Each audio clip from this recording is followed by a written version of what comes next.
Hey everybody, it's Lindsey with Blondies Butcher Shop. I am sitting in my car right now. I got called in for a last minute cancellation at the TV studio that's closest to me down here in Rochester called KTTC. I've been partnered with them for the last couple months and told them I'd fill in if they ever had a cancellation because I'm 15 minutes north of them. So they called today, which of course is the day that I forgot to put makeup on. Also the day I cleaned my car out yesterday, so I had no backup clothes, nothing. So I did the mad dash to the scrub store, which they actually had Carhartt, so that was pretty slick. Honestly, I'm feeling a little bit more like the bearded butcher than I am the blonde butcher right now. So we're gonna go inside, hit the makeup chair, get cleaned up, try to look semi-decent for a camera. You can see my pink wagon back here.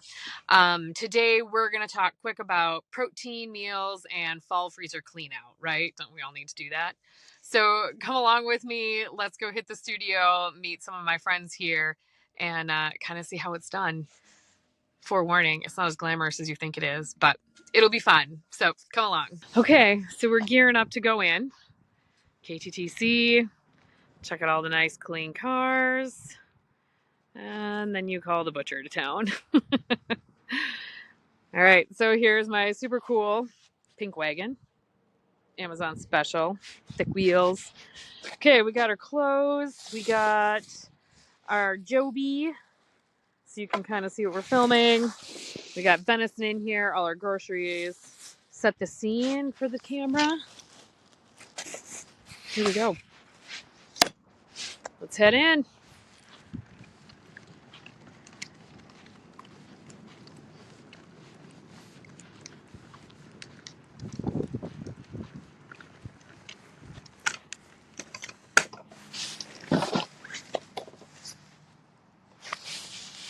TV's more work than you think, trust me. It's a hot 7 minutes, but it's hours of preparation. Okay, we're in getting ready. Still in butcher mode. It's kind of glamorous, kind of cute, until you turn to the left. All right, let's get ready. Okay, we have makeup on, we're cleaned up. My face is shaver burned, but it's fine. I don't look like the bearded butcher on TV now. We're gonna head out and get ready for our set and set up. Let me show you the whole outfit. Probably doesn't show very well, huh? So, all black, ponytail. We're going with it. Let's get to the studio. All right, we are in studio. Here's the control center.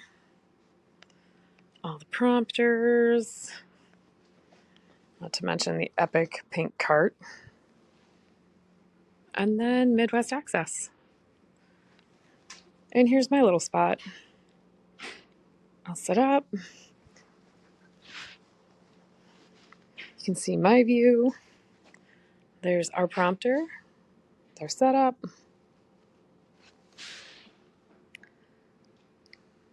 You bundled up, don't you? Thank you, David. Well, you know, it's getting a little chilly, but that's okay. We have Lindsey Loken here of Blondies Butcher Shop. She's going to show us how to prepare some winter dishes. We are back. Getting ready. She's Not back. just winter dishes, but I think everybody knows about the fall freezer clean out, right? Is that what? Oh, That's what I we get call it. this time of year. At least that's what it is in my family, right? Clean out the freezer. Yeah, and we are coming upon the weekend where we unleash the world's largest army, and that is the deer hunter, right? Oh, We've got deer opener this weekend, so it's going to be a big one. That's right. So I just brought down some specialties for whether you're at deer camp this weekend. We've had a lot of cold weather. We had our first snow. Yeah. I was not ready for that. I don't know about if anybody else was ready for from that. Cali, so you know I wasn't We know ready you weren't for ready for it. that for sure. Yes, yes. So when we talk about freezer clean out, we always know there's that random pound of ground pork. Yes. We're trying to finish up venison from last year's hunt. We probably have a bag or two of ground venison in our freezer, and then straight up a pound of burger, right? I've never had venison. Really? Never had. I will hook you up. It's gamey though, from what I hear, right? Depends. Depends on how the you mix it. animal. Yeah. Okay. Some of the bucks can get a little more gamier, you know, coming out of rut. So, but the does are usually a lot sweeter and a lot more mild flavor. So you might want to stick with the doe for your first time. We'll hook you up. Okay. But let's talk chili. It is the weekend of chili, It looks right? like you might be making chili. And it is. It's the hodgepodge. It's the almost too old carrots and celery in your fridge that can go in the pot and they'll be just fine.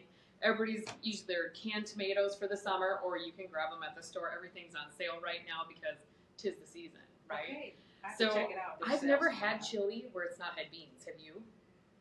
No. It's more of a I was southern trying to thing. think about it. I think is it more of a It's southern more of a thing? southern thing, but I don't know. I've never had it without it. I So don't like those a of lot you of who have those recipes, Okay. you don't like those beans. No, I like more of the meat. I don't like being in deer camp with the men eating all those beans. Yes. Oh, we know right? what you're talking about. Right? Yep. So don't be afraid to do a mixture of whatever type of chili you like. Make sure you add more chili powder, peppers, whatever if you like the spicier flavors. I have a very Midwest palate, so I'm more of a meat and potatoes girl with my Irish background. So Okay. I have a very boring palate. No, it's not. I like meat and potatoes too. Right, right. So let's move on to the ultimate Midwest tradition, and that is your pork roast and your beef roast. So we talked about tri-tip a ton this summer with Cammie here. We did backyard barbecue with you guys. Move your tri-tip into the fall. Don't be afraid with your tri-tip. It's traditionally actually just a roast, not a barbecue cut. It's traditionally roast. California made it cool. Made it a cool cut. We did that. You did. We're responsible for that. So here in the Midwest, we would have normally treated the tri-tip as a roast, and you can absolutely do that.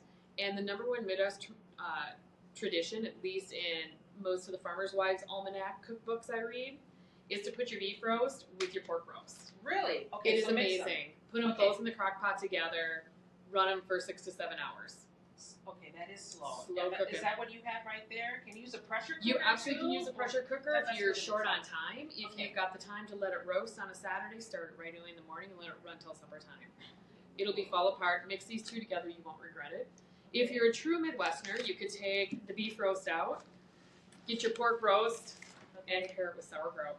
See, I love sauerkraut on a hot dog, but I never thought about having it with your pork roast. Pork roast. Oh, thank God. Okay, pork roast, yes. Yep. I can do that. Yep, you would love that. That's an excellent pairing. And then finally, I brought you our double pit smoked ham from Blondies. Okay. This is my husband's trick, and I thought he was crazy when I first met him because I'd always put pineapple with my hams in the crock pot. I've never done that. Yeah, so that was my family's tradition. He will put a Coke in with his ham and turn the crock pot on low. I've heard And of a it's recipe amazing. with Coke, and I think it was turkey or something when they were basting it. So that doesn't sound too far off from what the sugar and the Okay, acidity really breaks down that ham. It's already got that double smoked flavor. So those flavors all really, really blend together super well. Just make sure if you don't have a Coke, you're using something sugar-based. Okay. If you use water cooking your ham in a crock pot, it will pull the smoke flavor out of it. Oh. So use something sugar-based, whether that's a Coke. It has to be sugar, not a diet, anything. So a Coke, a Sprite, apple juice, pineapple juice. Sounds good. There's some fun tips for your great I hunting deer camp weekend. You know what? And I have to try venison one day. Yes. I just haven't gotten around to That's it. okay. But I'm here now, so I have no excuse. You're a new Midwesterner. We'll get Thank you. Thank you, Lindsey. Appreciate it. Thank you for having us Thank again. you. And still to come on Midwest Access, we have a look at your local headlines with Caitlin. Don't go away. We'll be right back. Here we are back in my car. We just finished our episode with KTTC, our quick 7-minute segment. As you can kind of see, I don't think I got the video shut off in time, but I always try to have 2 segments planned as a backup. I've been pulled in for a second segment if a guest can't show up, and that was actually the whole reason I was here today. So our second segment, we were just going to talk deer carcass tricks and tips, handling hot carcasses, cold carcasses, and the best food safety standards and handling practices for venison on your own at home. So that is it. It's quick. I've worked with KTTC now for a couple months where I've gotten to know most of the people. I've been to other news stations, and I will tell you, you have to bring your A game, and you better be ready, because most of the time you don't get to meet the person that's going to be interviewing you. So make sure you're always on your A game if you're going into a studio. It is your one chance. I don't get charged for these episodes, but these episodes cost me a few hours of my time to prep, and then probably $200 in, meat, vegetables, whatever, to make my set look the most appeasing and the best to keep the viewer watching. because the bottom line is that's what it's all about. It's all about the views you get, and I will take anything I can get when it comes to getting free media like this. So, as always, we're very appreciative to KTTC for having us. It's a great time. We do really good in their viewership, so much appreciation. Now you got to see the behind the scenes. It's not as glamorous as it is. It's kind of hot and crazy, fly by the seat of your pants, but honestly, I probably wouldn't have it any other way. So, we'll catch you guys next time. Thanks for following along.